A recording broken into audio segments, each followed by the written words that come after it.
Hello दोस्तों, cell के बारे में वीडियो में हम बात करने वाले हैं। दूसरा इंटरिम डिविडेंड कंपनी देने जा रही है, उसके बारे में हम समझेंगे, डिविडेंड हिस्ट्री को जानेंगे, बिजनेस को दोस्तों इस वीडियो में जानेंगे। लेकिन शुरुआत करते हैं, यहां क्या डिविडेंड को लेकर लेटेस्ट है। 16 मार्च 2022 बहुत ही रिसेंट है।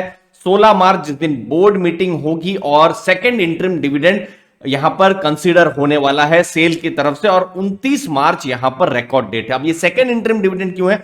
क्योंकि नवंबर में आप देख सकते हैं एक्स डिविडेंड डेट थी और 4 रुपए का डिविडेंड डिक्लेयर हुआ था। तो ऑलरेडी सेल के जो शेयर होल्डर्स है जिनके पास उस समय में स्टॉक था, तो 4 रुपए का उनको डिविडेंड मिला हुआ था।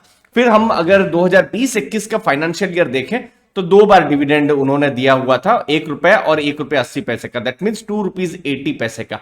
लेकिन बात आती है कॉन्सिस्टेंसी की। जब हम देखते हैं कि क्या कॉन्सिस्टेंट डिविडेंड आ रहा है, तो इसका आंसर नो है। अब देखिए 2016, 17, 18 इस समय में सेल की तरफ से कोई डिविडेंड नहीं था। 2019 में 18-19 का जो फाइनेंशियल ईयर 50 पैसे का डिविडेंड था। 2020 में भी 19-20 का जो फाइनेंशियल ईयर कोई डिविडेंड नहीं था। लेकिन फिर पिछले फाइनेंशियल ईयर से उन्होंने प्रॉफिट करना शुरू किया, डिविडेंड दिया और यहां पर डिविडेंड मिला। तो जो इन्वेस्टर बिल्कुल कॉन्सिस्टेंट डिविडेंड देख रहे हैं, जो बहुत सारी आईटी कंपनीज में है, कुछ एफएमसीजी कंपनीज में है, वैसा डिविडेंड सेल में नहीं मिला है। हिस्टोरिकली हमने देखा हुआ है। अब ये एक चीज आपको ध्यान में रखनी है। अब ये डेटा भी प्रूव करते हैं। आप देखिए सेल में अगर आपने 2016, 17, 18 उस समय में इन्वेस्ट किया होता तो सेल लॉस मेकिंग कंपनी थी। 2016 में 4000 करोड़ का लॉस था, 800 करोड़ का लॉस था, 2018 में 482 करोड़ का लॉस था। तो ये लॉस से अभी प्रॉफिट में आ रही है। अभी फिलहाल पिछले 3 फाइनेंशियल ईयर से सेल जो है वो प्रॉफिट में आ रही है। तो यहां पर एक चीज हमको आपको समझनी है कि जो स्टील का जो बिजनेस है ये एक साइक्लिकल बिजनेस है। और अभी इस मोमेंट पर जब मैं वीडियो बना रहा हूं तो स्टील बिजनेस को फायदा है, या मैं कहूं मेटल बिजनेस को ही फायदा है। क्योंकि देखिए यूक्रेन रशिया कॉन्फ्लिक्ट चल रहा है।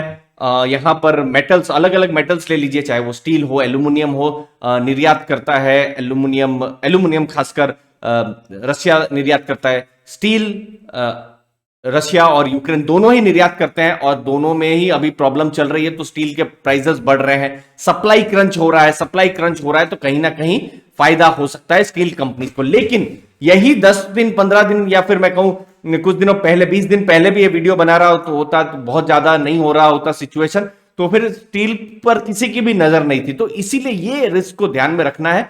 ये वाला पॉइंट मेरे ख्याल सबसे इंपॉर्टेंट है पूरे प्रेजेंटेशन में। ये एक हाईली साइक्लिकल इंडस्ट्री है, जहां इकोनॉमी में कुछ भी हो जाए, इंटरेस्ट रेट ऊपर नीचे हो जाए, डिमांड सप्लाई चेंज हो जाए, तो इस पर पॉजिटिव या नेगेटिव इफेक्ट पड़ सकता है। अभी हम देख सकते हैं सप्लाई क्रंच है पूरी दुनिया में स्टील को सप्लाई को लेकर, तो कहीं ना कहीं सेल को इसका फायदा मिल सकता है। लेकिन ये रिस्क को इन्वेस्टर को ध्यान रखना है। तो इसीलिए जो इन्वेस्टर बिल्कुल कॉन्सिस्टेंट स्टेबल डिविडेंड चाहते हैं, तो सेल एक रिस्की स्टॉक है, मैं कहूंगा हाई रिस्क स्टॉक है। बट फिलहाल इस मोमेंट पर सेल पर क्या हो रहा है, उन्होंने कॉन्सिडरेबली अपना जो डेट है पिछले कुछ सालों में रिड्यूस किया है, प्रॉफिट्स करना शुरू किया है और फाइनेंशियल इंप्रूव हो रहे हैं, जो हमको दिख रहा है। आप देखिए 2020 अप्रैल से दिसंबर आप देखिए 45,000 करोड़ की सेल्स उन्होंने की थी, जो इस बार 72,000 करोड़ की सेल्स हुई।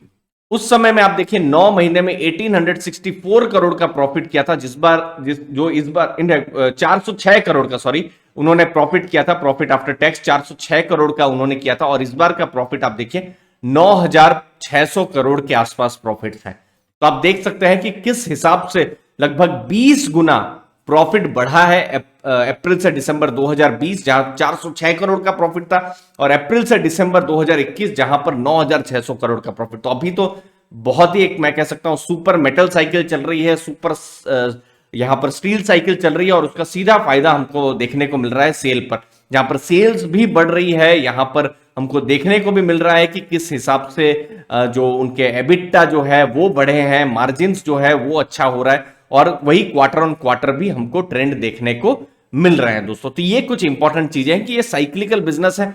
साइकिल अच्छी चली गई तो एक साल में वो बहुत जबरदस्त प्रॉफिट कर देंगे, और साइकिल नीचे है तो लॉस भी करते हैं, तो वो आपको ध्यान में रखना है।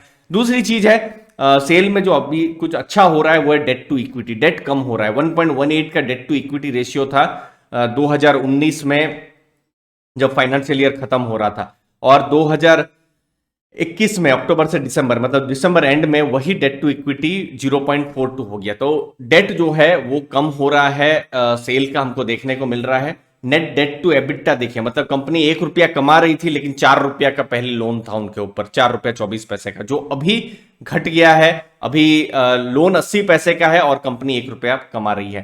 तो ये एक चीज है जो फिलहाल कुछ चीजें इसको पॉजिटिव बना रही है। जियोपॉलिटिकल इश्यूज की वजह से ये पॉजिटिव हो गया है, प्रॉफिट्स कर रही है, तो इसलिए हमको देखने को मिल रहा है कि डिविडेंड भी कंपनी दे रही है। तो ये सब कुछ अभी इस मोमेंट पर पॉजिटिव है। लेकिन आप फ्यूचर की अगर आप बात करते हैं तो फिर जो स्टील सेक्टर की अनसर्टेनिटी है उसको आपको एज एन इन्वेस्टर जरूर ध्यान में रखना पड़ेगा, क्योंकि इसीलिए कहते हैं कि मेटल साइकिल्स में सही एंट्री और सही एग्जिट बहुत जरूरी है, और वो पकड़ना बहुत इंपॉर्टेंट है। किसी इन्वेस्टर ने बिल्कुल लो साइकिल में पकड़ा होता, जब सेल का भाव 60 रुपए के आसपास था और लॉस मेकिंग कंपनी थी, तो उन लोगों को डिविडेंड भी मिल रहा है, और आज और स्टील का भाव एक टाइम में 120 130 के ऊपर भी गया हुआ था। तो वो सब चीजें हैं। तो ये जो है इंपॉर्टेंट रिस्क, इंपॉर्टेंट फायदे, सब कुछ ध्यान में रखना चाहिए एज एन इन्वेस्टर। मैंने एक बैलेंस्ड वे में पॉजिटिव नेगेटिव दोनों को बताने की कोशिश की है। तो आप भी जरूर बताइए आपका क्या व्यू है। SAIL as a cyclical stock आपके पोर्टफोलियो में होना चाहिए तो कितना होना चाहिए, या फिर आप बिल्कुल स्टे अवे करना चाहेंगे, आप स्टेबल कॉन्सिस्टेंट कंपनियों में आप रहना चाहेंगे, जरूर बताइए अपने व्यूज।